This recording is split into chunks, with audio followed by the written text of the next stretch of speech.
The Podfather. The Podfather. Nice. My daughter gave me that one. Well, it's probably her mom picked it and paid for it and ordered it, but she gave it to me, and that's what's important. That's what is important. So, Doctor, we meet again. Yes, we do.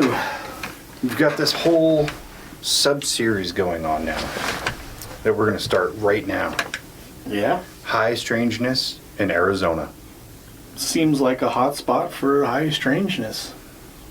It's pretty... Unbeknownst to me before, a couple days ago, last week or whatever. So before we get started, I saw this video with Ben Affleck and John Bernthal. You know who John Bernthal is? No. The actor. He plays the Punisher. And oh, okay. They're playing this game called the Goat Game. They have all these cards, and it's like the goat whatever, and then each of us just gives a quick answer. I thought it'd be a cool little warm up. Okay. Get your creative juices flowing. So we'll just take turns. Okay. Well, I mean, we both answer, but take turns reading the card. Ready? Goat movie franchise. Franchise? Mm-hmm.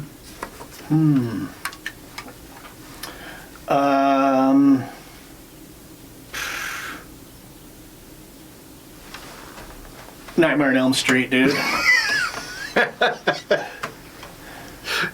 Not where I thought you were going to go with that, but okay. What is it for you?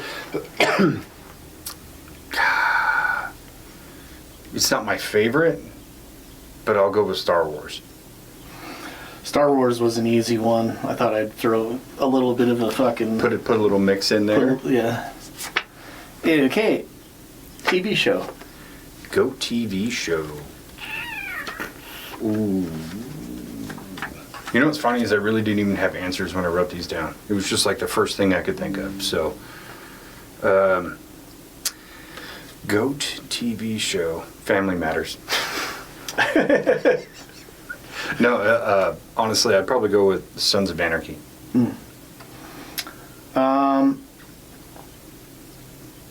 A TV show that I fucking loved, that I think was great, was Last Man on Earth. Good choice. Good choice. Oh, I just picked TV my show. bad. Goat conspiracy topic.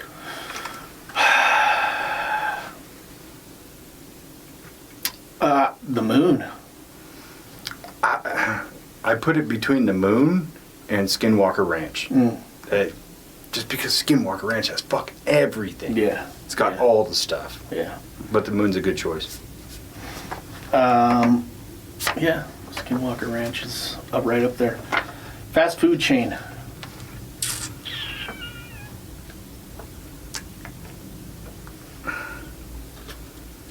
My heart says Chick-fil-A, but my spending habits say McDonald's.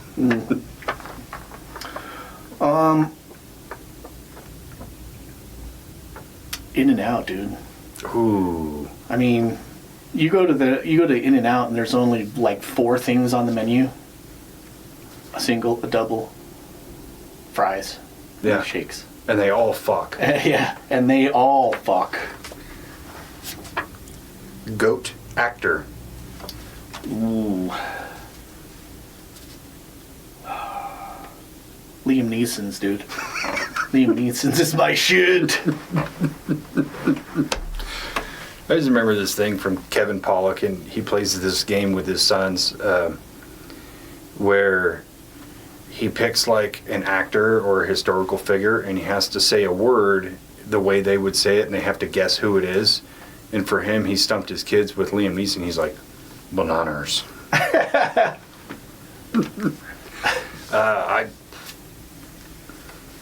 gotta go with Denzel. Yeah, dude. I think the first movie I ever saw with Denzel Washington was Glory. Oh, God. And that part where he's getting fucking whipped. And he's just standing he there. just like shugs off the guy that's holding him, and he just stands there. And the tears rolling down his face, but he's not like... Yeah, he's just like... Tear. He's so good. Fucking gangster, dude. Horror movies. Insidious. That's the GOAT to me.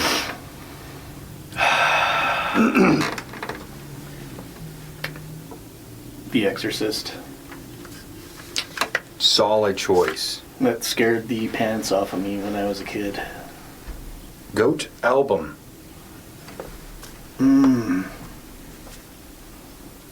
One of my favorites still, even though it's like out of the main genre that I listen to, is Incubus Morning View. Excellent choice. I gotta go with Sully Ernest Avalon solo album, because it's just like, it's so good, and anybody of any fan of any genre can listen to it and go, this album's fucking great. Yeah. So, yeah. Beer. The GOAT beer. Goat beer, the king of all beers.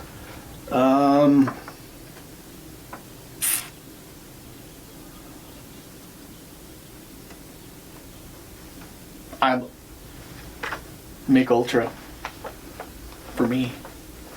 I gotta go to Corona. Because no matter what, no matter what place I go, if I don't like the beer choices, I'm gonna just revert to a Corona. Yeah. Simple. Yeah. I think it's sit here and I drink. do love Coronas. It's so easy. They just to, hurt my tummy. Yeah. I get too many and I'm just like, ugh. But that's with all beer. Yeah. Yeah. Corona's my jam. The GOAT decade. 80s. Yeah, I gotta go 90s. But 80s is like really close runner-up. Yeah, 80s for me, I mean, that was my childhood, and it was like so much cool shit was going on. 90s were a little bit more gangster for me, so 80s is where it was for me. Yeah, I was more 90s, the fashion, the trend, and there's so much like 80s fashion that even I looked at then and I went, God, that looks so stupid. Yeah. But it was over the top and it was Oh, yeah. fun, so. Movie villain.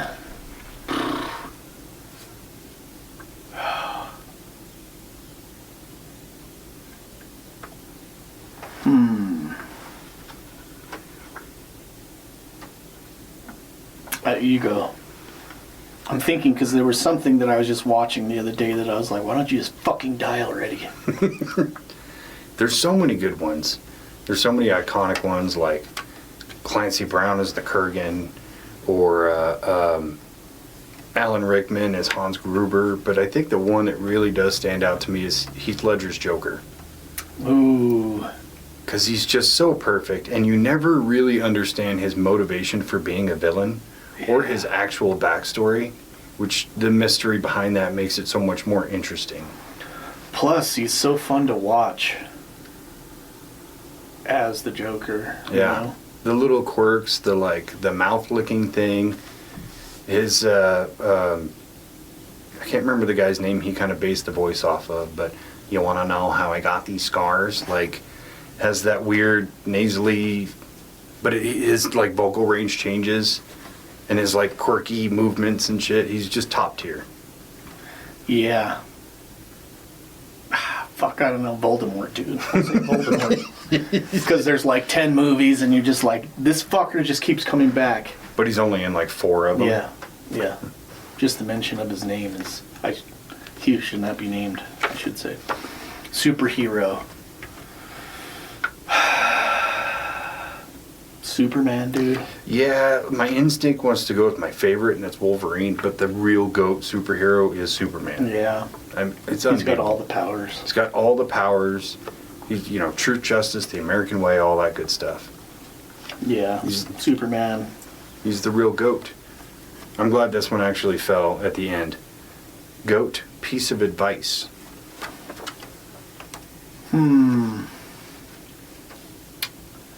And if you want to say, to quote a really smart guy and say it's either all bullshit or none of it is, that's a great choice.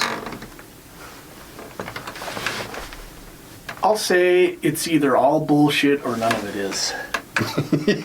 To quote a wise man that I know pretty well. It's It's a privilege to be a friend of that guy. No, honestly, I think the best piece of advice I've ever gotten is something my dad always told me is kind of always remember how much your time is worth. Which is why I don't change my own fucking oil. It takes too much time versus I could just go down the street and it's done in 45 minutes. True. I do like changing the oil though, for some reason. There's certain things that I like dread the thought of doing, and then once I start doing them, I like it. Yeah, I get that. Car stuff is one of those things, even though I most of the time don't know what I'm doing, and I say a lot of expletive deleteds. I haven't heard that one in a while. Once I get into it and once I'm done, I feel accomplished. And I go inside and I like walk around with my dirty hands like I've done something extraordinary. Everybody look at me. I have dirty hands. I have walked from the garage to the kitchen to deliver my seed. Oh, it was a fun game. Nice little warm up. Yeah. And I've got some other ones that I'm working on too. But I kind of feel like it's just to get in and start with a conversation that's easy and you don't need to think about. Yeah. With that said, let's get into a conversation that's not going to be as easy, but we have to think about. But since we're talking about the Southwest, I got to garb up. I got to get in character. Oh, fuck. Yeah. See that? Turquoise, baby. Looks like it's from the heart of Sedona, Arizona. From the heart of Sedona. Which is one of our main topics today, and very interesting place. If you want to get like full Southwest, I got these right here. Oh yeah. I just thought of that actually. There you go. Got to get some use out of them. I'm sure these were supposed to be for the Garth Brooks episode. Yeah, they arrived after we recorded it. Same day. Like about an hour after. I feel super Tex-Mexy right now. Yeah, I feel like I could be a serial killer. I feel like I could just wear like 9 turquoise rings and just all my jewelry is turquoise. I think you could pull it off. I think so. I mean, I'm probably 30 years too young, but... You start now, you can have quite a collection by then, though. Just wearing like jeans and one of those shirts that has like the Native American kind of stitch pattern and flip-flops with all my turquoise jewelry, I could do it. Yeah.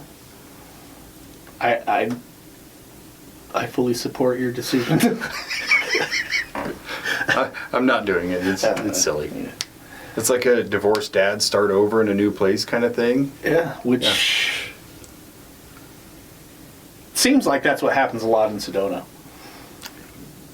The culture there is very interesting. Yeah. So if you don't know what we're talking about, Sedona, Arizona is a place that is known to be a very spiritual place. Millions of people flock there every year to experience the energies. There are four different energy vortexes in the city of Sedona, Arizona, and people flock there to go get spiritual cleansings and get in touch with their spiritual nature, I guess. You could say that, I guess. Yeah, get in touch with your spiritual nature. Just a little bit of background information on Sedona. I had to look this up because I was interested in it. I've never been to Sedona, so thinking about it, I've heard of Sedona, Arizona. I always thought it was kind of a major metropolitan area, but it's not. No. The city of Sedona has less than 9,000 people that live there year-round.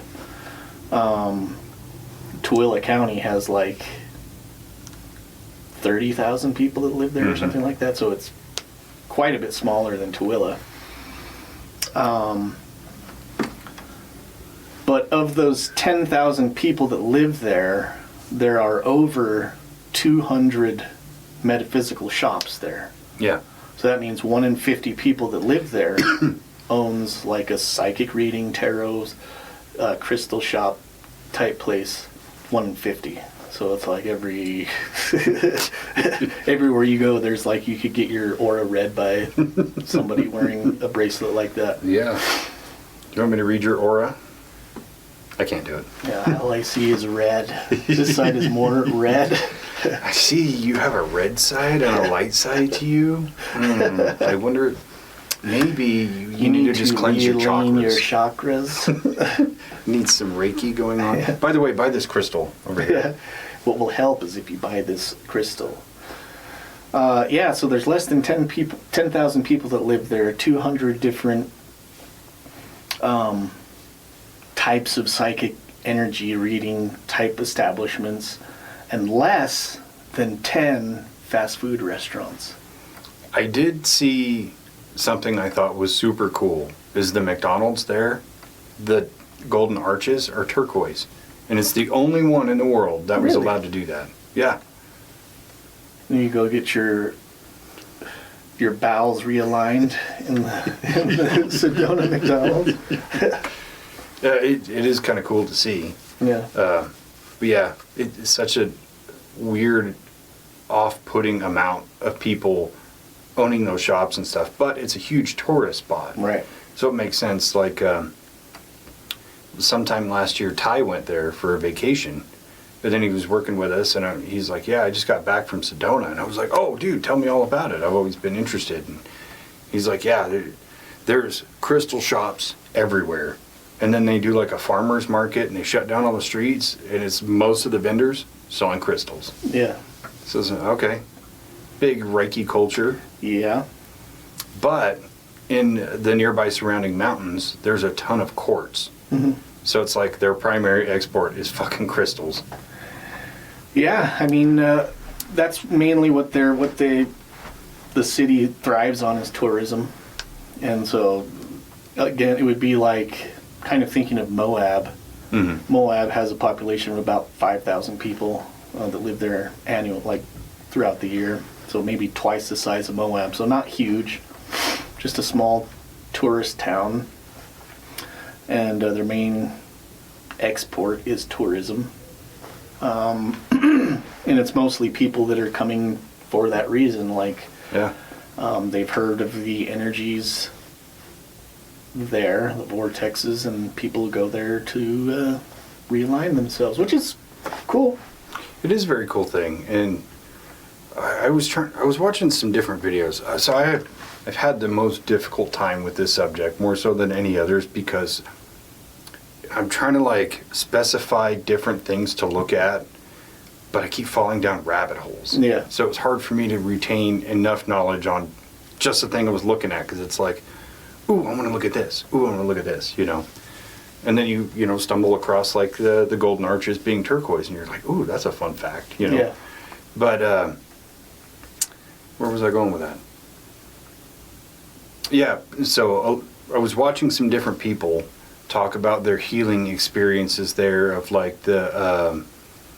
the Cathedral Mountain, stuff like that. And one guy was he was like a Buddhist monk who traveled to Sedona, and then he just stayed there because he found that place amplified his abilities that he learned as a monk. So yeah, watching other people talk about it, and it's like once in a blue moon I'd come across somebody who's like, yeah, I didn't feel shit. I didn't feel cleansed or whatever. Okay, you're probably just an asshole. But everybody else was like, I actually feel better. I thought it was going to be like a woo-woo thing. But I went there and I followed other people's guidance and did all these things, and I actually feel better as a person. So it's like ayahuasca without the ayahuasca. Yeah, and I was kind of looking into the geology of the location, and a lot of it is underground. There's quartz crystal, which generates energy, stores energy, can release energy. On top of that is the red sandstone, which is iron ore, which will amplify any kind of energy coming from crystals, supposedly. So there is the possibility that you could feel certain energies, or you might feel differently about stuff, or you could just be going out there and getting a huge dose of vitamin D and feeling great because you've been out in the sun for a week. Yeah. And you're actually getting the amount of vitamin D that you're supposed to get. Sedona is a lot of sunshine. It's out in the middle of the desert. I was watching one thing. It was like, could it be people that are actually feeling these energies and feeling like they're going to this? There's one of these vortexes, and then you have to hike up to the spot, and then you sit, in the center of the energy vortex for a certain amount of time, whatever you want to meditate and sit there and meditate for. But people that feel dizzy, they might feel drained or like recharged. But could it be that they're just feeling dehydrated? I don't know, maybe. I think about the basic biological factor of feeling cleansed or repaired is, like you said, you're out there in the sun, you're getting all this vitamin D. The weather there is fucking beautiful. It's hard to not feel depressed when it looks the way it does outside right now. Yeah. Or when it's snowing. Yeah. You're stuck inside, you can't do anything. And then those like spring days where it's like unseasonably warm and you're like, oh my God, I feel amazing. Yeah. And then you add into the factor that they have to hike up to these spots, like you're outside, you're getting sunlight, you're Fresh active, air. and the weather is great to look at. Like naturally, you are going to feel better. And it's beautiful scenery, like. Oh, it's gorgeous. Yeah. And even the town, when you see the overhead views, it's not like a super dense clustered area. It's actually kind of spread out, and there's a lot of vegetation and trees and stuff like that within the city. So it's naturally you're going to feel better. And then you take into account the crystal thing. Like you said, it does put off energy. And the iron content in the red dirt, you are going to breathe that in. You are going to like get more iron into your body almost through osmosis. Mm-hmm. And more iron in your blood is better for you. It increases your blood flow in your brain and everything else. Piss off. Piss off. I thought that I was being enlightened for a second there. Well, yeah. I'm transcending, dude. Grab my feet. So yeah, just all those simple biological factors are going to make you feel better. Yeah. That's not to take away to say that maybe there isn't some kind of actual cleansing energy there, but it's pretty simple to see. Yeah. So yeah, I mean, that area, I think it was in the late 70s that somebody, it was like the psychic medium lady, said that she was told about these energy vortexes by an entity and told where they were at, and then she started giving tours to people and taking them to these places, and that's how it kind of spread. And then there was a big gathering of like a spiritual gathering that took place in like the mid 80s, and then ever since then it's been a really big tourist hotspot for spiritual cleansing and spiritual healing. So yeah, like I said, I've never been there, so I can't say that it's all bullshit, and I can't say that it's 100% true because I've never experienced it for myself. But For sure. There are a lot of people that claim to go there and do feel very cleansed or a lot better. So, Well, not just that, it's also kind of become a hotspot for UFO activity. UAPs are seen a lot in that area.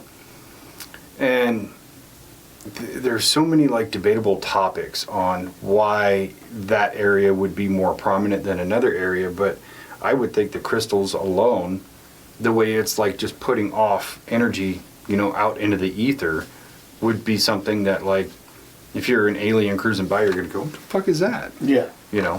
Or if it's just something that maybe the alien spacecrafts run off of this certain type of energy that is highly abundant in this area because of the makeup of the way that the ground is made up.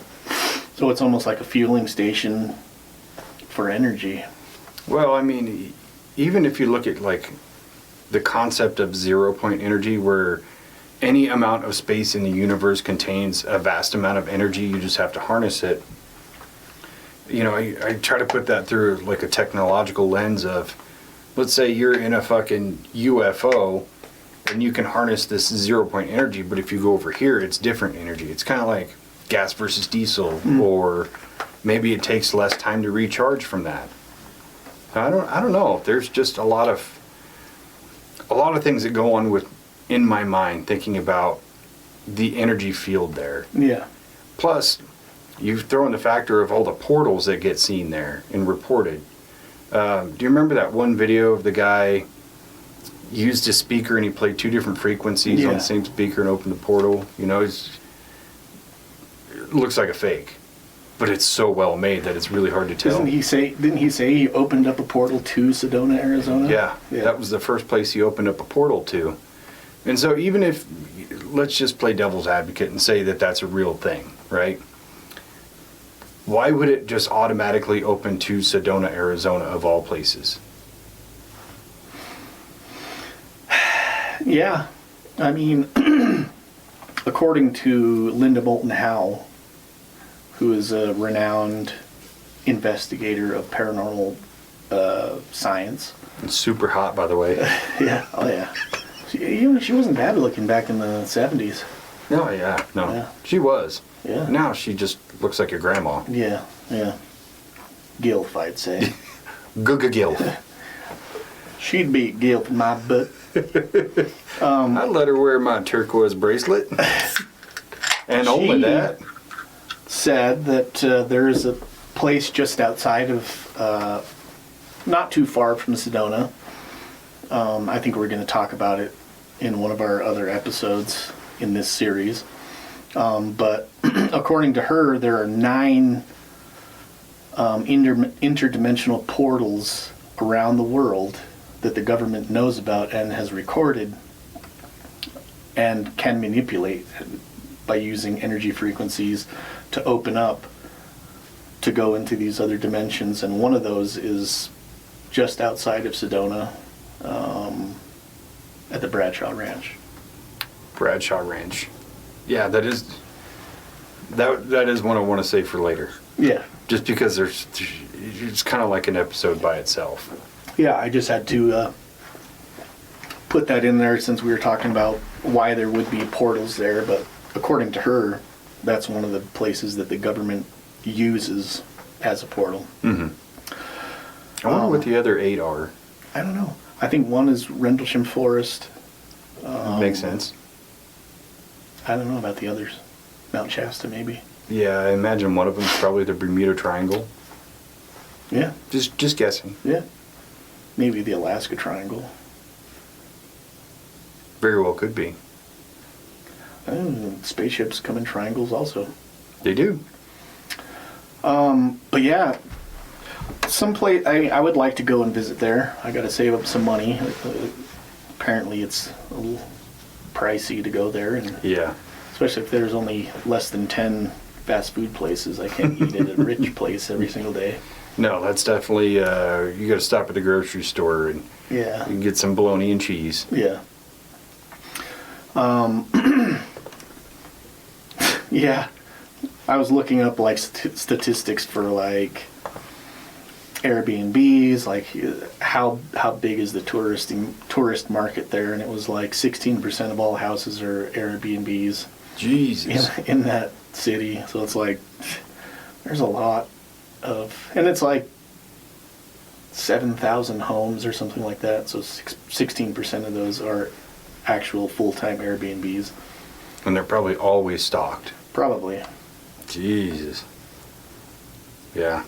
I get it for a place like that, but I think Airbnbs have just devastated the housing economy. So hearing that number just makes me wince just a little bit. Yeah, so what do you think? You think you'd like to go there and experience? Oh, 100%. Yeah. I'm pretty open to like any one of these places we talk about. I want to go to. I want to see it for myself. I want to experience it. I am more fascinated by the idea of the cleansing part. like, yeah, the UAP stuff is cool and the portal stuff is cool, but for me as a person, I'm much more interested in that. Mm-hmm. And I would love to see for myself if I went there and I actually felt cleansed and felt better, while still accounting for like the basic biological facts that we talked about. Yeah. Because, you know, sometimes you go to a place and the energy feels different. You know, you go to like a haunted hotspot and you just feel like, you know, there is something paranormal here. So I would love to see for myself, if I go there and I go, wow, the energy here is just like electric. I would love to. Yeah. Another interesting thing that I looked up was the median age of the average person that lives there is 59 years old. Yeah. So, little older people live there. Probably a lot of them are retired. Yeah. And well off. So, in a town like that where there's low stress, a lot of money, like people don't have a lot of cares, like the vibe is probably going to be a lot less stressful just everywhere you go. Yeah. Plus you think about the fast food thing, where I can't remember how big the town of Sedona is, but you can imagine it's a few miles wide. I can't go a few miles in any direction from here and not pass 3 fast food places. Yeah. So they're probably eating better. Mm-hmm. They're cleaner. They have a cleaner lifestyle. They're less stress. You know, like their job is the crystals and the farmers markets and all that. Like, you know, they're not doing what we do for a living. So Right. it's probably just like the air is pretty light. Yeah. So that in itself sounds like a pretty good destination for a vacation, proper vacation, of like going and really relaxing. Yeah. Instead of like, we're going on vacation or we're taking the kids to Disneyland. That's not a vacation. That's a fucking That's going a rat to go race. stand in line for fucking 3 days straight for 12 hours a day. Stressful. Yeah, it is. Especially when you have several children and oh my God. Because I was thinking about taking Elsie to Disneyland next year, but just me and her. Yeah. So it's simple and easy. Like, I'm going to pay extra for the fast pass so we could just go ride to ride. Yeah. Now, the one time we took all 7 of us was just like, this sucks. Yeah, we took our kids probably 5-6 years ago. And even that was just like wrangling everybody, getting everybody up, getting everybody ready, Yeah. going to the park, keeping everybody together as we go on. Yeah, it was stressful. Yeah, I think you should just have like a lottery for your kids. Like, hey, I'm only going to take one of you to Disneyland next year, and based on your grades and how well you do your chores and shit. I thought you meant just like pick a straw. Oh, you fucking lost again. Idiot. All the straws are the same size. You're like, guess I'm going by myself. I'm the only one that got the different straw. Peace out. I'm not going to Disneyland either. I'm just going to fucking chill. Yeah, if I was going to go by myself, I'd probably go to like Universal Studios or something, where I would have more fun as an adult. Yeah. Anyway. So yeah, Sedona seems like a super cool place. Yeah. Very chill, very light, very positive vibes for a whole town. Yeah. Which could lead into a segue to switch gears into...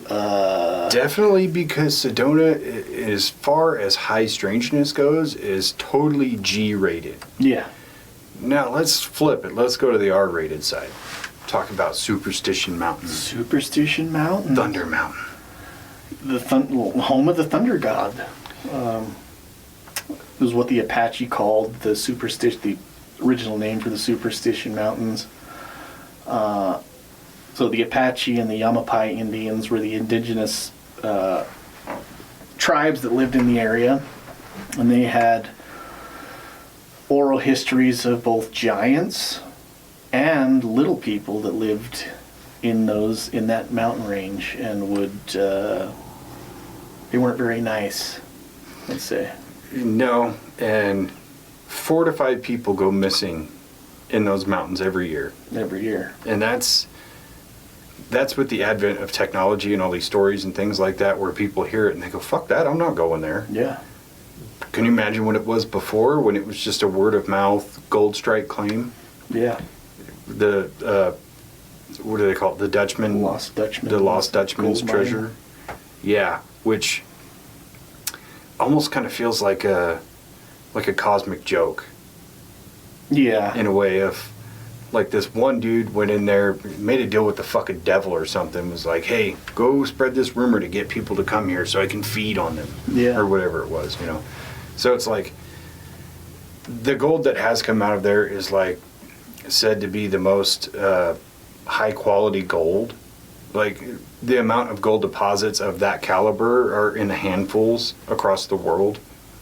So there is proof that there is gold there. Mm. But the natives in the area have these stories about, don't go taking the gold out of there. If you go there, leave the gold there. But they almost found it as an offense because that gold belonged to their gods. Yeah.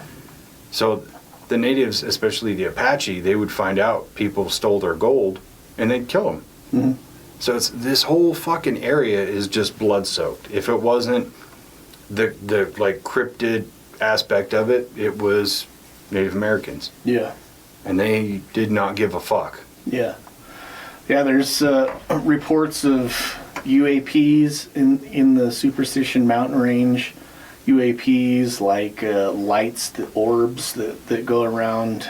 People go in there with even GPS and compasses, and they'll get to a certain point and their shit will just stop working. And so they'll get lost for a while, wandering around for hours and hours, and then come back to a certain spot, and then all of a sudden their shit works again and they just leave because they don't know what's going on. There are stories of people seeing portals opening up inside the rocks, and people disappearing, or they'll see somebody that they think is another hiker, and so they'll try to go and follow where they're going, and all of a sudden they see that like just a tunnel open up in the rocks, and they disappear in those rocks, and then it closes. A lot of strange things happening. People seeing ghosts of like pioneer type people walking around, big groups of people.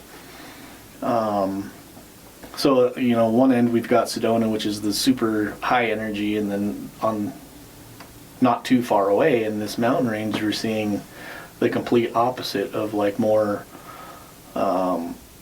malevolent forces. Yeah, that was exactly the word I was thinking, because this place is totally different than a lot of the other places we've talked about. I mean, discarding like military bases and such, but you know, Skinwalker Ranch, or we've kind of alluded to Mount Shasta, or places like that where all this high strangeness happens. Superstition Mountain seems the only one that's actually malevolent in nature. It's not just creepy. It's not just like weird questions and things like that. It's like you go there and you have a high chance you're going to get wounded or killed. Yeah. Even if it's by the little people or the reptilians that are in there. And then there's also a bunch of stories about alien abductions. Like there was a story about a woman who was hiking the path, and she finds this huge piece of quartz, and she knows, like, I can't carry that back to my car, but she's getting rocks trying to break off a piece of it. And then before she knows it, she kind of like asses out for a minute and wakes up on a table, and there's all these strange creatures around her. And the amount of lost time incidents or cryptid sightings, you know, I was watching one video where this guy, he's he's an expedition leader into there, and he was talking about, he was out there one night and he just felt something like it in his presence, and just instinctively he did this roll and he pulled out his knife and he turned around and he said what it looked like the Nazgul from Lord of the Rings, like riding a dragon. A Dementor. A Dementor, yeah. He's like, and what really threw me off is when it passed, I could feel cloth touching me. So it's like, it's wearing clothes, but it looks like it's riding this big fucking dragon. Yeah. And that doesn't fit the narrative of any other place that we've talked about. No. Even the idea of like the little people, the fairies, the fae, whatever you want to call them, the cryptids there with the reptilians. Like, we've heard stories about reptilians forever. The reptilians in the base at Dulce. It's like, what the fuck are they doing there? Yeah. None of this makes any sense within the concept of what we look at. Yeah. Which is why it's so fascinating. Yeah, so the story of the lady that got abducted or whatever happened to her, like you said, she was trying to break off pieces of these crystals,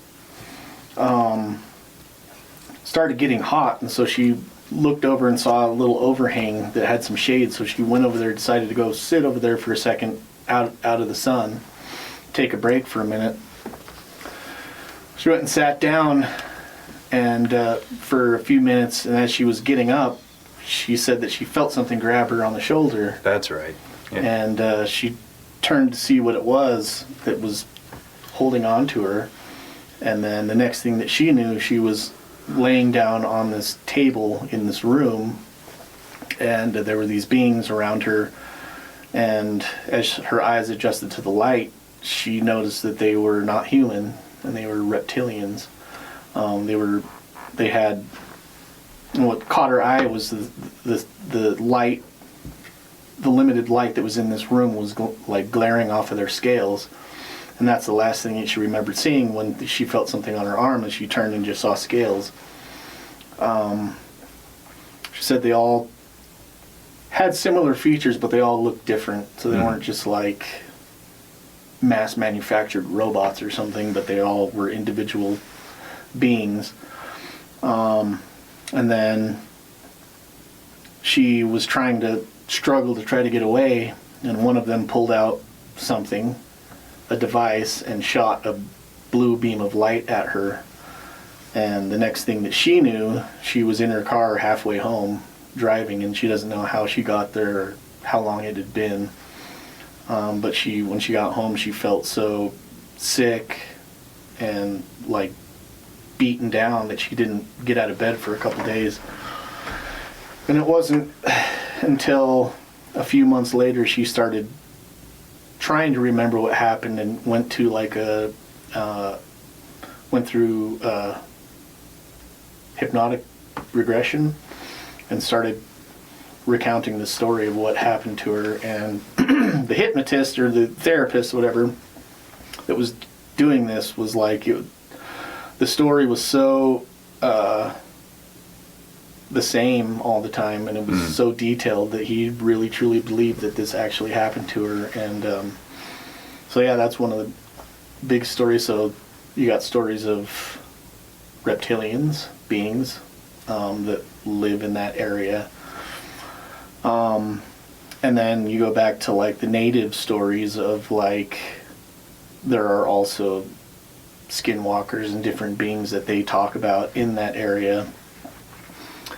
The Yakaka? Yeah, I think that sounds right. I was having trouble keeping so many different names separately. Yeah. I think that's the name of the race of little people that are mischievous. The Tuartoms?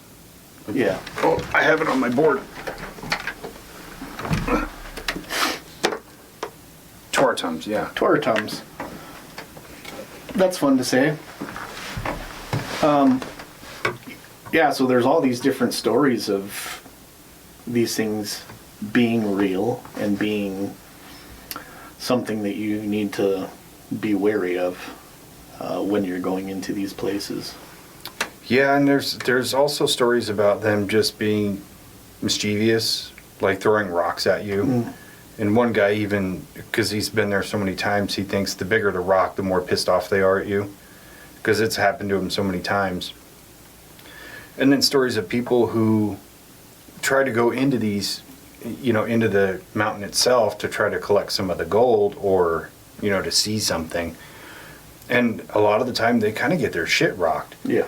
And it starts as something as simple as like, I turned and there was something right in front of me and I panicked and I fell and I rolled down the hill. Like, those are the easy ones. To me, the bigger question is the people who disappear in there, because it's not this huge mountain range. It's not like Wasatch or the Ochres or whatever. It's not quite that big. So it's like, where are they actually disappearing to? Yeah. You know? You see the disappearances in the Grand Canyon, you go, it makes fucking sense. That's a huge place. Yeah, and some of the people that go missing, they'll find the remains of these people years later. And some of them are like, they'll find the body one place and then they'll find the head placed somewhere else miles away. So it's like, are these people dying? Or are they being picked off? Or are they being like... Is it ritualistic? Yeah. And it's funny too, because sometimes the head will have different wounds in it. Yeah. Like on the whole, they'll look like a bullet wound, but it's actually an impact from a solid object. Almost like something with fucking talons grabbed them by the head. And ripped it off and then went and ate it somewhere else. Yeah, or chucked it. Like a Dementor style. Get the fuck out of here! I gotta take that off. It doesn't really fit. Yeah, that is so weird to me. Or maybe it's like the tooth fairy demons from Hellboy. Like they'll eat a person, but they eat the teeth first. So maybe they just like take this head off, and I'm gonna take it over here and gnaw on the brain, you know. Or that's why they poke a hole, put a straw in there. Killer Clowns from Outer Space style. It's so strange. Sip time. Sip time.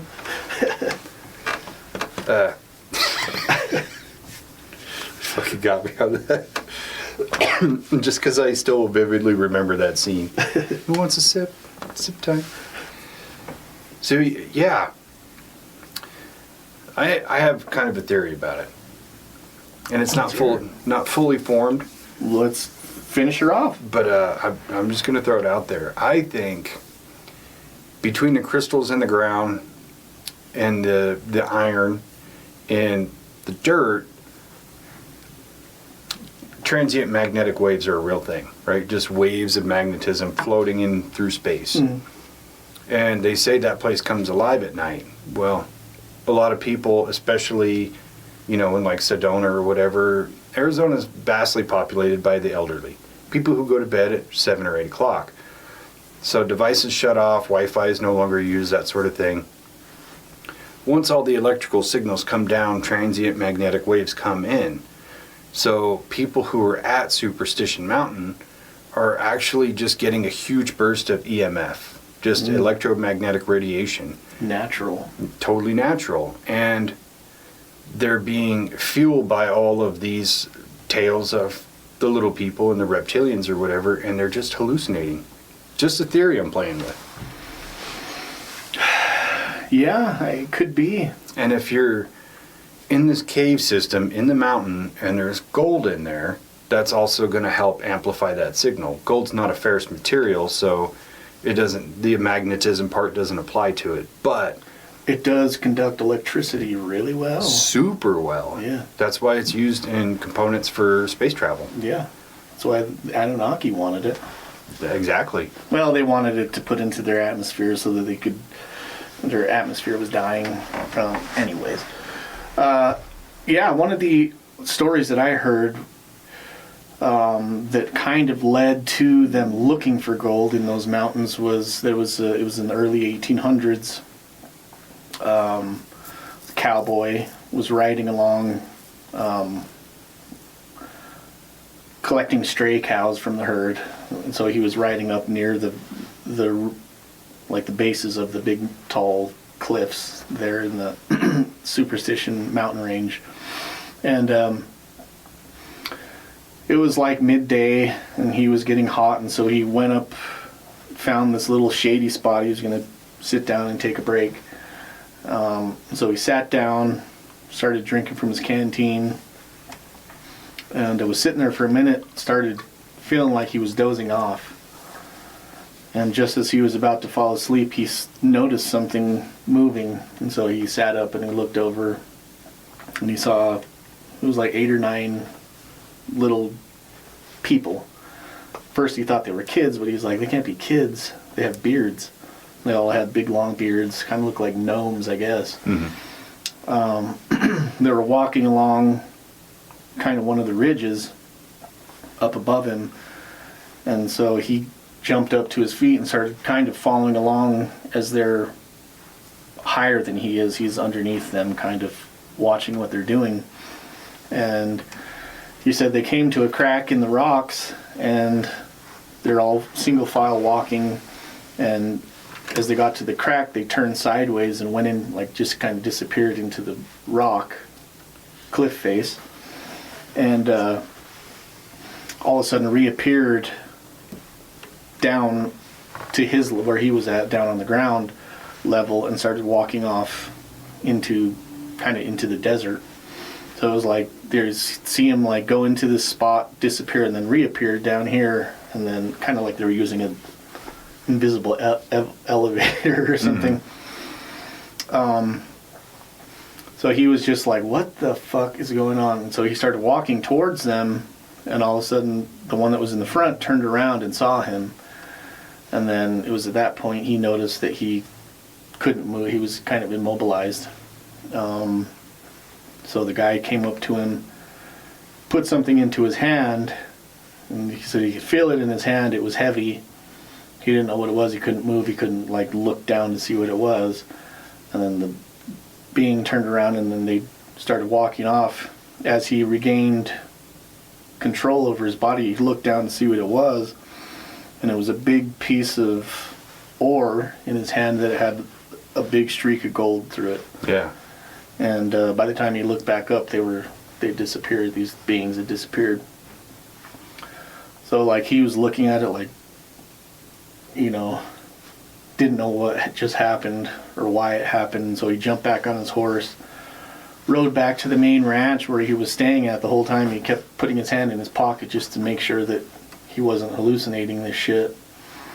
Got back there, told everybody what happened, showed him the rock, and then that kind of sparked the whole gold rush fever into these mountains. Yeah. Cut to a few decades later, and then this Jacob Walls guy goes in there, that's the Lost Dutchman, supposedly finds this mine, and they start like pulling gold out of this mine.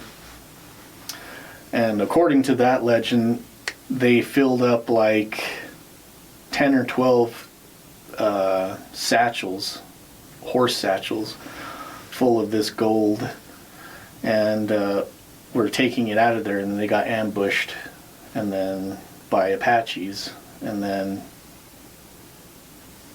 nobody knows what happened to the gold. Decades later, they said that they found one of the satchels full of gold, and supposedly there are still between 10 and 12 satchels still out there somewhere. That's why people still go gold hunting for these satchels in those mountains. Can you imagine finding one of those now, especially with that gold being that like premium Colombian gold, Yeah. and finding that, and it's like, I'm fucking retiring. Yeah. And then you die from all I have to do is get out of here alive. It's a race against time. Yeah. It'd be like very Indiana Jones-ish. There's a movie right there, dude. I just need a leather jacket and a satchel. And a whip. And a whip. And a revolver. But I'm only going to bring like 2 or 3 rounds. Yeah. That's all you need. Yeah. Yeah. I'm going to have my dad dress up as Sean Connery, ride in my sidecar. I'm about it. Yeah. It is strange when you think about the aspect of like how malevolent these creatures are. But this one cowboy, they were like, here's some free gold. Yeah, but are they doing it to show them that there's gold there? Or are they doing it to be like, there aren't that many people, we're running out of food. Exactly. I crave brains, and I am thirsty for a sip. They just have like straws made out of bone that they just poke through like a fucking juice box. So if you get one guy coming in, are you going to kill that one guy, or are you going to send him out to bring lots more people? Yeah. It's give a man a fish or teach him how to fish. Exactly. That's exactly it. But there are people that go in there and come out completely unscathed and have no experiences. Yeah. So it does kind of make me wonder, was it a scheme to get people to keep coming in with the gold? Or are they actually more benevolent than we think they are? And it's like, hey, we're going to gift this humble cowboy this gold. or some of the people who have gone in and actually gotten the gold and walked out, is it, some kind of intrinsic value of, this is a good person, I'm gonna let them have the gold. Yeah. Or, this guy is a fucking asshole, we're gonna eat his brains. Yeah. Maybe they feed off of that assholism. Yeah. Inside the brain. There's something inside the brain that makes somebody an asshole. Maybe they tear the asshole out first. We should first. probably not go there. We're going to get our fucking brain sucked out. I would like to think if we went there, they'd be like, hey, I've listened to you guys talk on the podcast. You're cool. You're the podfather, right? You're the podfather. It's Dave-inci and Spence Angelo, right? Fucking, I love your show. I love your Ghostbuster posters. Fucking awesome. I love those AI-produced images. They're fucking great. It's based on a real picture, so it's not totally artistically bankrupt. Yeah, I mean, I enjoy them thoroughly. I do too. I think they come out looking fucking awesome. Yeah. So I gotta tell you my favorite part about learning about Superstition Mountain. So I'm sure you've come across the same gentleman. He's kind of like the local historian there. Maybe. Steve? Is he an older guy? Yeah. Yeah. He's got kind of like a white splotch on one side of his face. 90% of what I watched about it was listening to him tell stories, right? Because he's this big wealth of knowledge. But I watched probably 3 or 4 videos of this dude before I even figured out his name. And I was like, this guy reminds me of somebody. I can't quite place it. And then it hit me. Do you remember the video? Not the Sally House, but the one. Yeah. Yeah. And then I found out his name is Steve, and that guy's name is Steve, and they even sound similar. Yeah. So they're probably related. Yeah. But one of them is a real dude, and the other one is absolutely full of shit.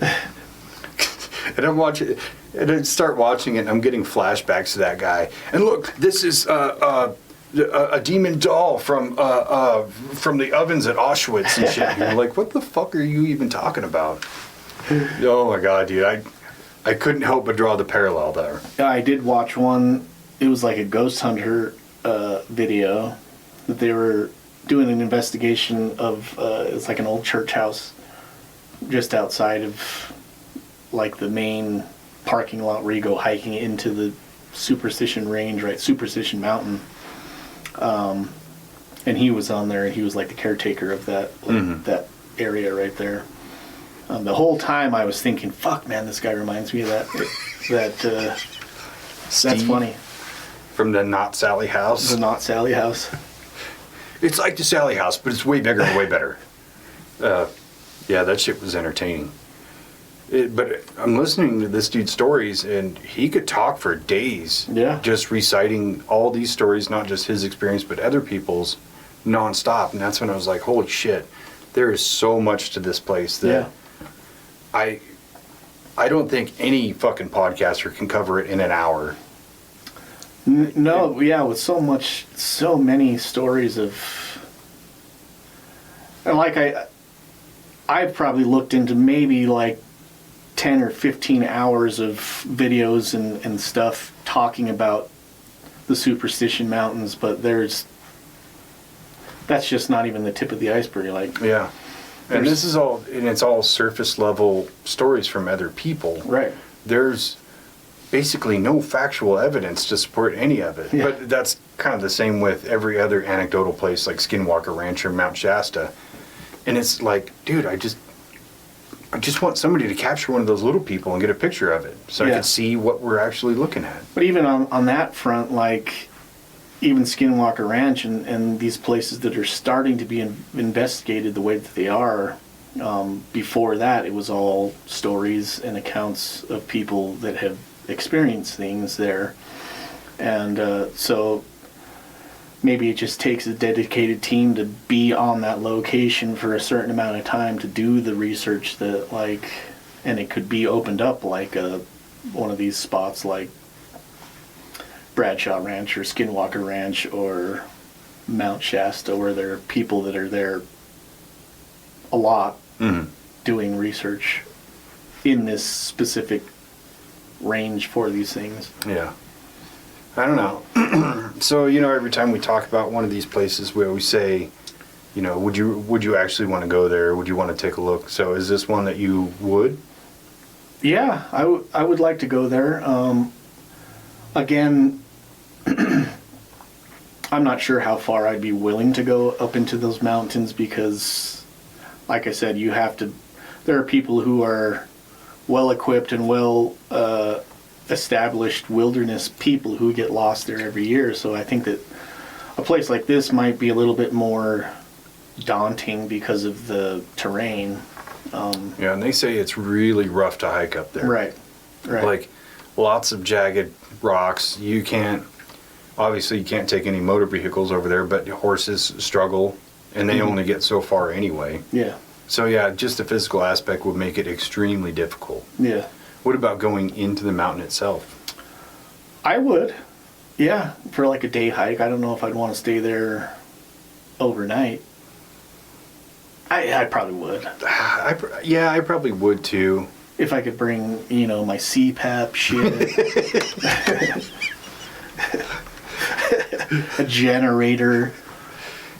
Yeah, you find the little people are just super mischievous. Like, they don't actually harm us, but they unplug your CPAP and fart in the hose. Is that a twert's hum fart? Smells like rotten brains.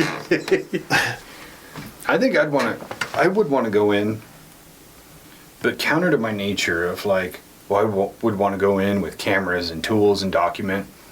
I think I would do the opposite. I think I would just walk in with my own intention and discernment. I'm not going to take any gold, or, if I find anything, I'm just going to leave it there. For me, I think it'd be more about the experience. Right, and if you're going to lend your aura to your hypothesis of like the magnetic energy of the earth being amplified naturally, you wouldn't want to have any of those devices that are going to cause some disruption in that field. So yeah. I think I would want to go in strictly on like a communication thing. Like, I'm not here to prove reptiles or little people are real. I'm not here to like take anything. Just want to experience the power of the mountain. The power of the mountain. And if there is creatures in there, let's have a conversation. Yeah, I'd only take this. That's it. They're just like, oh shit, you're one of us. You cool. And then we have a conversation at the end. They're like, hey, by the way, here's some gold for being a cool guy. Tight. Thank you. Yeah. I like it. Schedule that for next year. Yeah, just put that on the calendar. Yeah, my natural instinct is like, if I go to Skinwalker Ranch, I'm taking all the goodies. Yeah. I want to measure everything and record everything and blah, blah, blah. But I think a place like that just has that level of malevolence already with it, don't go there with the intention of pissing anything off. Don't go there to try to get rich or create proof. We'll let actual scientists have that one. I'm not going to do it. Yeah, I want the experience. And I want to be able to live. Yeah. I don't want to have my tiny little pea brain sucked out. Would it be worth it to go over there and see like fuck, they're real, and all of a sudden hose bang right into your fucking head? You get that 10 seconds of like, they're real, I knew it, and then you're gone. I've actually thought about that scenario before. Let's say you're on your deathbed. You could literally go at any minute. And some government official walks into your hospital room and it was like, hey, I can tell you all the secrets about everything and you can live with it for an hour, but then we have to kill you. Would it be worth it? You wouldn't do it. Was I dying already? Yeah, you're dying. Oh, yeah. Sure. Let's say you have cancer, just for the sake of argument. Like, you're going to die soon. Be like, you know what? Yeah. Fuck it. Can we see some pics and video? Yeah. Like, how expansive is this presentation? Because if it's just going to be you telling me the shit's real, it's not worth it. I could live another week. Or he's like, no, here's real video, and this is what J-Rod actually looks like. Here's a video of him talking. Maybe we could set up a company that does that. Just goes in and tells people what they want to know on their deathbed. Yeah, even if we make it up. Yeah. And then at the end, we just pull the plug and leave. Yeah. Cash the check, baby.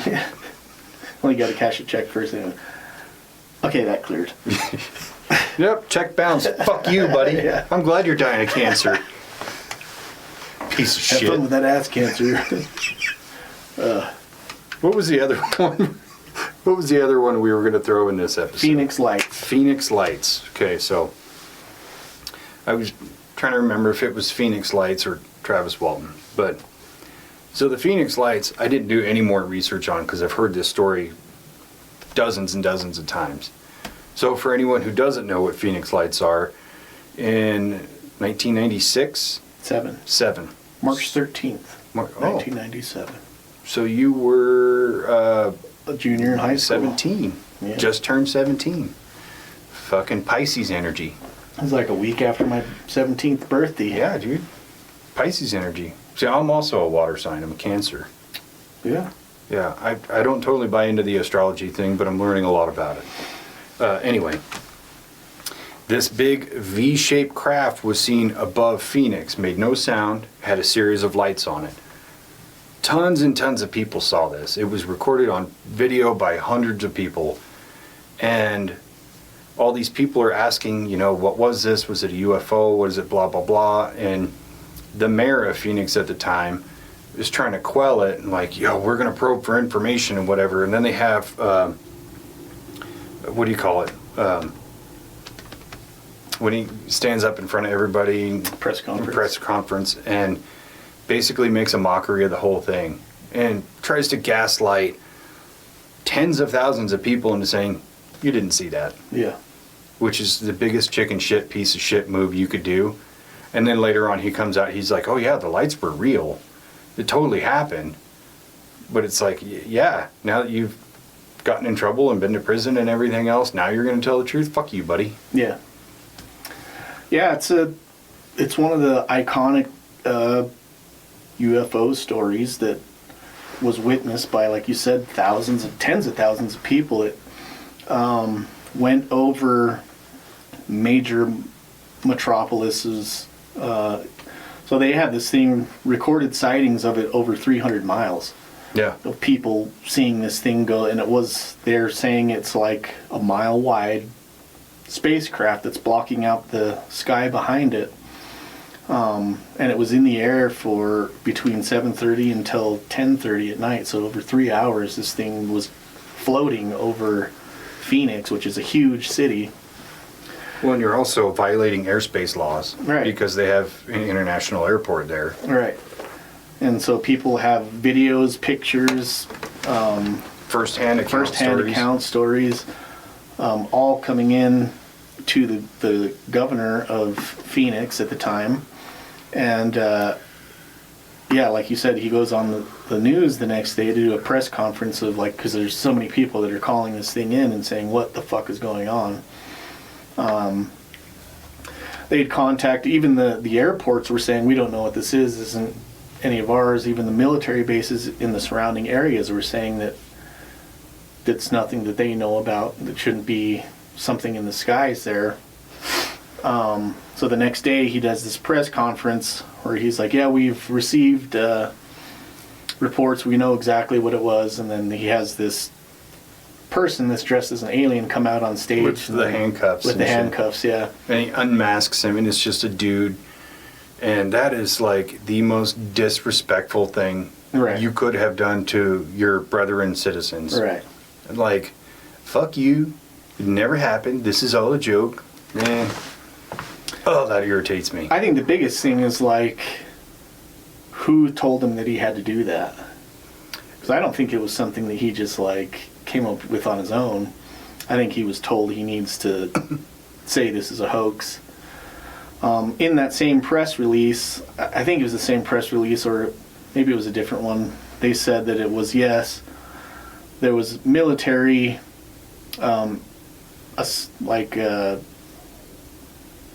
activity or whatever. They're doing something, and they were dropping flares in the sky, and they're saying that's what people were seeing with these lights, where these flares were just dropping slowly out of the sky. Sure.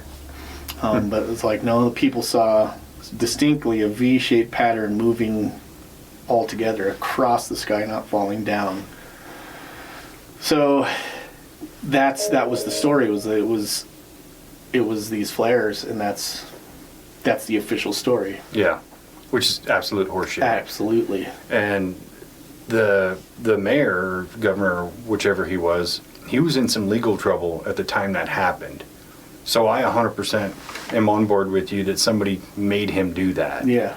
And he mostly got out of it, and I don't remember what it was. It's so unimportant, because just putting that variable in a place that he was in some legal trouble. Hey, man, you want to get out of it? Pay the We piper. can help you. You just have to say a few things that we want you to say. By the way, here's a costume. Put it on that guy right there, and this is how you're going to play this out. Yeah. And then later on, when the trouble came back and he actually got in trouble, now he wanted to change his story. Yeah. So yeah, I think it was like 10, 15 years later, he came out and said, it was a long time after.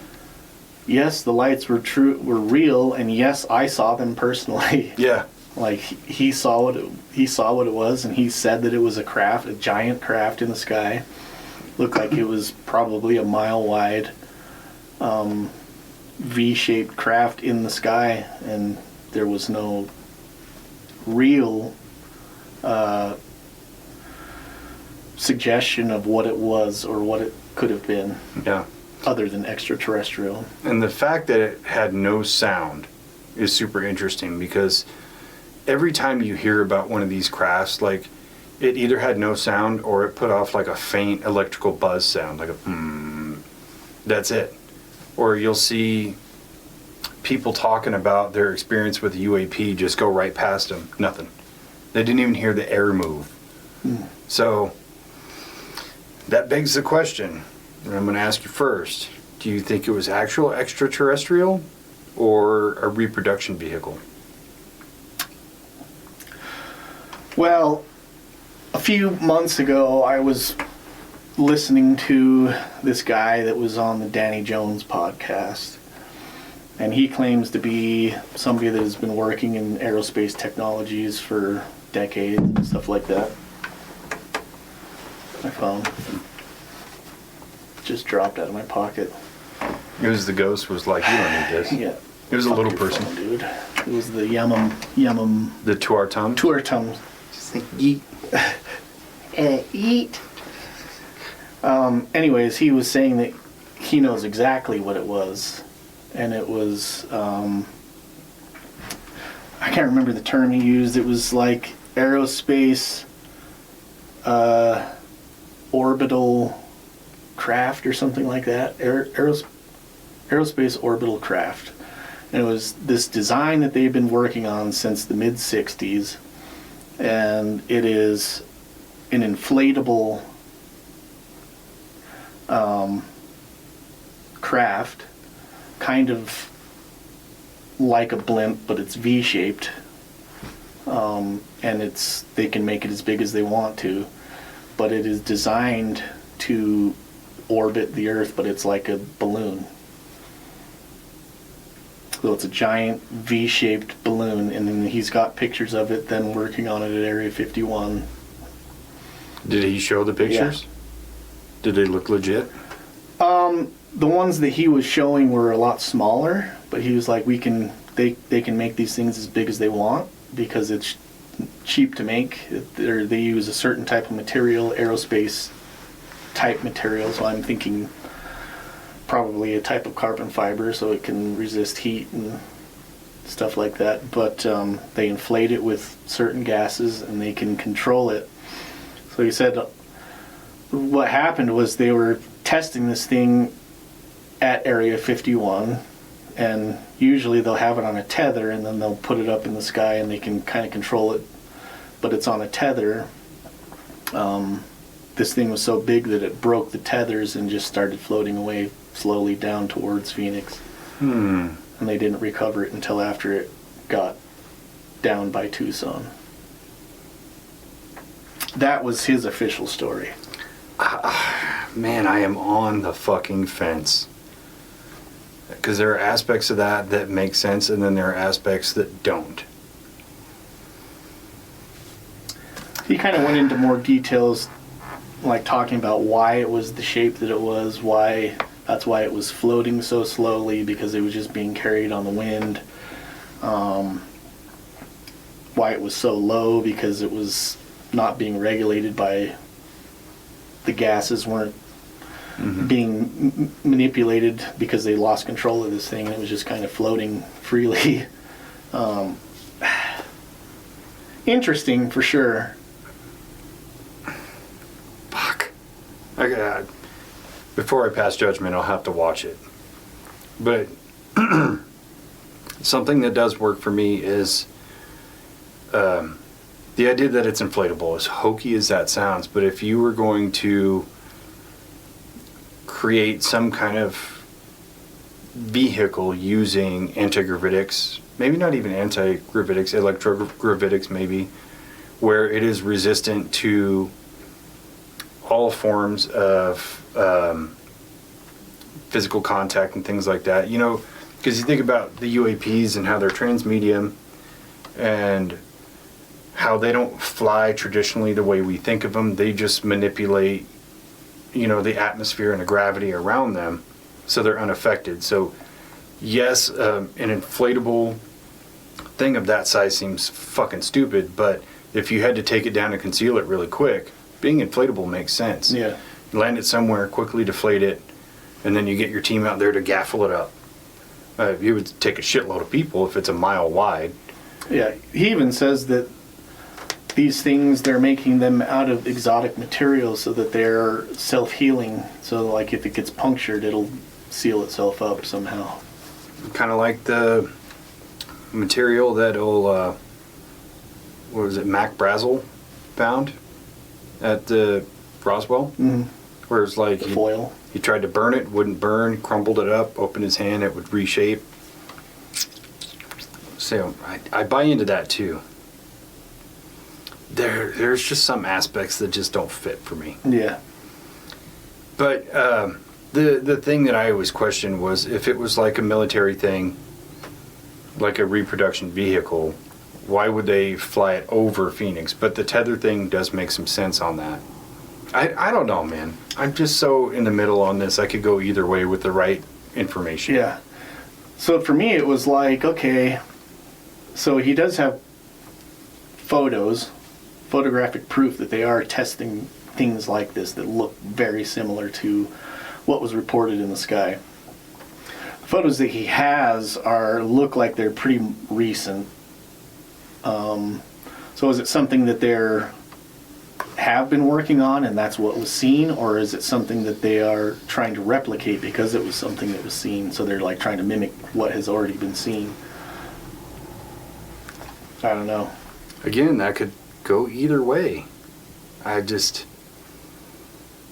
It still is a very interesting concept to me. Yeah. That the government has reverse engineered so many technologies from, I'll say, otherworldly species, which could mean dimensions or time or whatever. I find it hard to believe that there would be no fail-safe to keep it from floating over a metropolitan area like Phoenix. Yeah.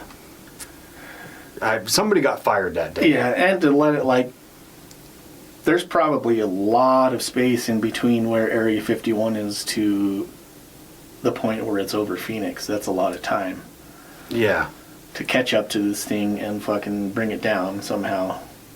Like, it doesn't seem like it would be, if it's an inflatable type thing, 300 miles, over 3 hours, that means it's only going about 100 miles an hour. Yeah. But it just hovered when it was over Phoenix. Yeah. And it moved super, super slow. So is that like the point where they got control of it and they were trying to slow it down and redirect it? Or is the story just horseshit? Well, I kind of wonder, what something that large would look like moving at 100 miles an hour. Does it look like it's just moving really slow because it's really fucking big? Or is it actually just moving really, really slow? I would think if it's an inflatable, dirigible style, then it's going to move slow. Yeah. But that's only from a human concept of that technology. You never see a blimp that's just zipping along. They just coast ever so slowly. Well, I think that in that clip that I was watching, he says that these things are designed to be put into low Earth orbit, and they can travel like 17,000 miles an hour once they get into that space. Which is 17,000 miles an hour. 17,000 miles an hour is the speed of the Earth's spin. Yeah. So I think it would have to be able to travel at least that fast. Not just to be ripped apart by the atmosphere. Yeah, because the air up there is going to be vastly thinner. But where it was like lower above Phoenix, because what did they say it was, like 2 miles up or something like that? So this guy was saying there was people that were running or driving up to the peaks of where it was like going over and throwing rocks at it and being able to hit it. So it wasn't very high at all. Very interesting. Yeah, I gotta watch this video. Yeah. I gotta find it. So let's go back to Superstition Mountain for a minute.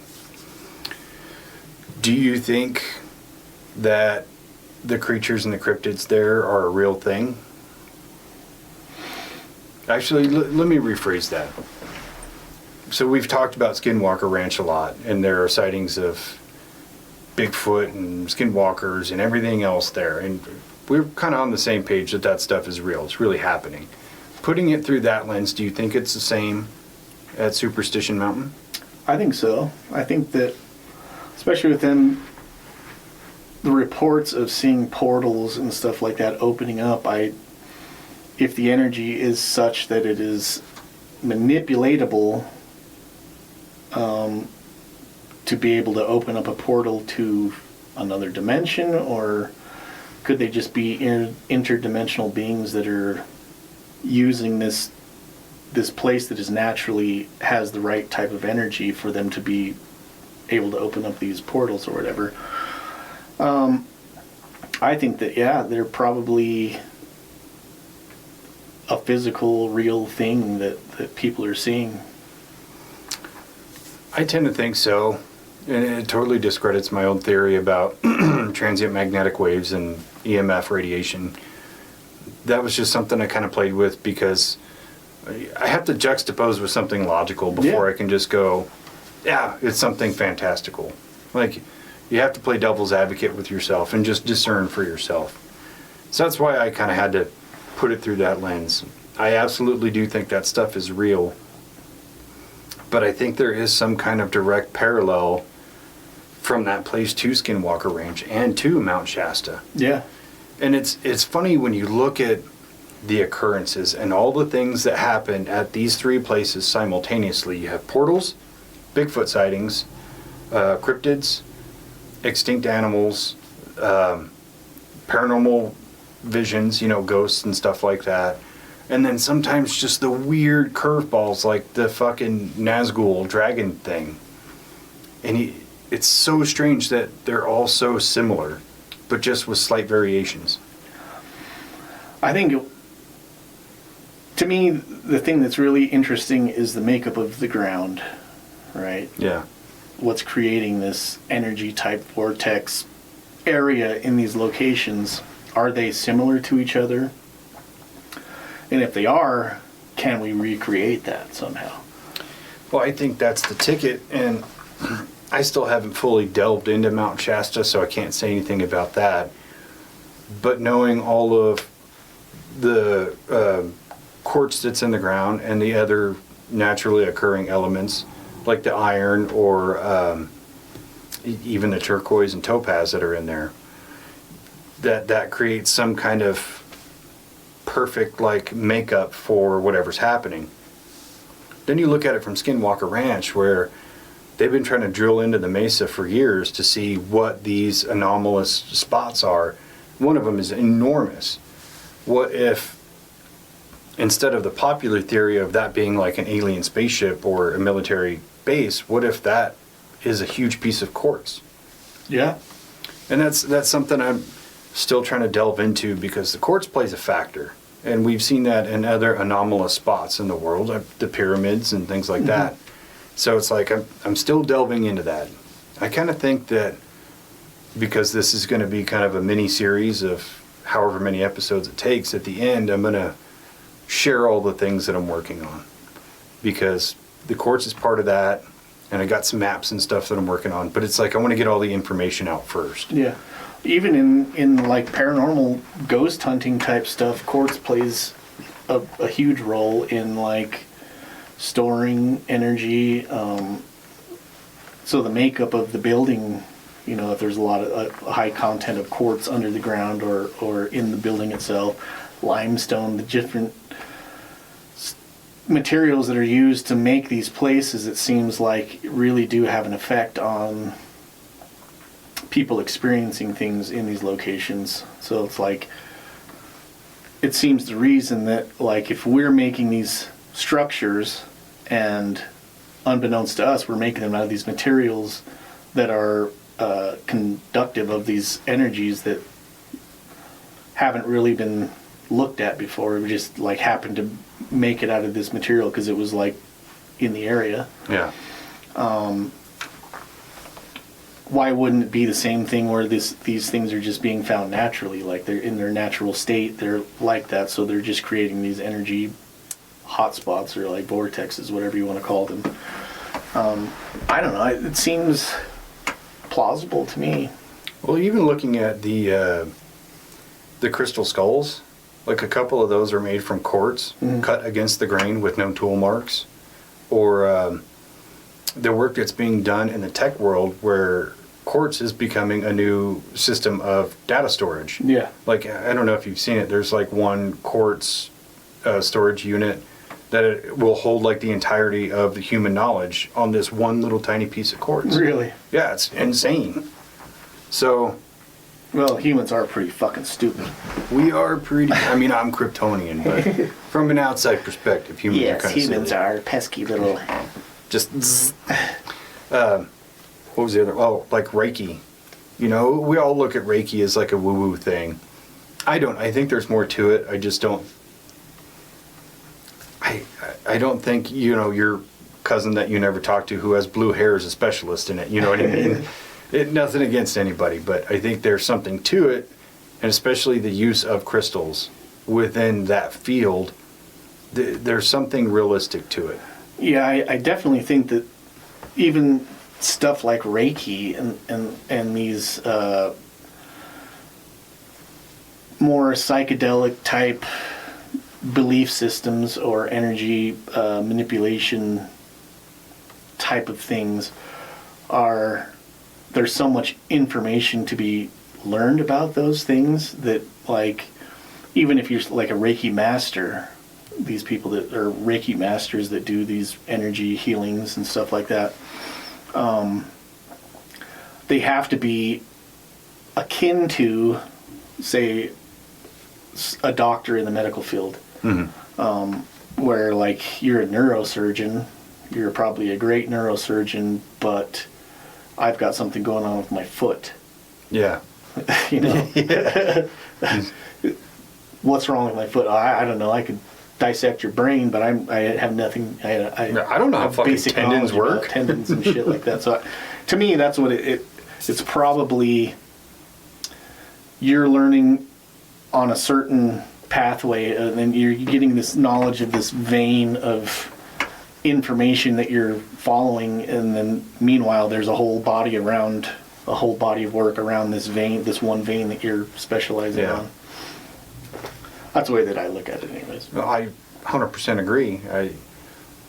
Plus I don't think we have enough collective knowledge as humans to actually fully understand the power of crystals. Yeah. I think because it's so stigmatized as woo-woo and all that mainstream scientists, they're not going to put a lot of effort into it. Especially because of, like Travis Taylor says, we bottleneck science so much that we took the human element out of it. And things like belief systems or, spiritual energy and all that don't play a factor in science. But we should be looking at it from a different perspective if we want to understand it. We can't just say, yeah, I'm a scientist, this rock doesn't do anything. Yeah. Like, do you actually know that? It's a rock. That's what it is. He's like, Well, I've measured it with all the tools that I know of to measure it with, and it does nothing. Like, okay, maybe you need different tools. Maybe the tools haven't been invented yet to measure what it's actually doing there. That's the ticket right there. You can only look at it through the scope of what you understand. Exactly. Which is why to kind of beat up on ghost hunting again. It's like a lot of people are using an EMF detector to try to detect ghosts. And it's like, do you know that it detects a ghost? No, you don't. You don't know that it doesn't either, because you don't actually understand A, what you're looking for, or B, the tool that you're using. Exactly. That's the problem. So I think that we can, there are so many things to solve in these multitude of questions that we've just been throwing up into the air. And if, somebody's out there has got some information for us or something to look into along these lines, let us know. for sure, put on your turquoise bracelet and Your hit us up. Western style hat. I think I might have this thing on backwards. I know, so I'm not a hat guy anyway, but this is... I think that you should be. Sure, yeah, I think I'm rocking it. Yeah. I could kill people in this. Yeah. Put on a gun belt. I think you could be Doc Holliday for sure. I'm a daisy if I do. You could be my Huckleberry. Absolutely. I think I'm just having a problem because they tilt my head back and the back of the head bumps into my hoodie. Not used to that. But, cowboys didn't famously wear hoodies. True, and that's why they all wear their hat like this. Yeah. But I'm sure you'd be grateful for it, if you're on horseback and in the roasting sun and keeping that sun off the back of your neck. Yeah, I'd get Maybe that's where the term redneck came from. Probably. Could be. I mean, I don't think you'd get a redneck from cousin fucking unless you're doing it in the sun. And I know those two terms are related. Yeah. Me personally, if I was going to do cousin fucking, I'd want it to be in the sunshine. Just for the experience. I'd want it to be in the dark, so I could just have plausible deniability. I didn't know it was my cousin. The fact that she was like, yeah, give it to me, cuz, is unrelated. Yeah. Anyway. Yeah, we've got so much more to cover. Get that shit, brother! Pound it, brother. Shit, that's the wrong sibling. Yeah, we've got so much to cover in this, mini-series thing, but I really like this. Yeah.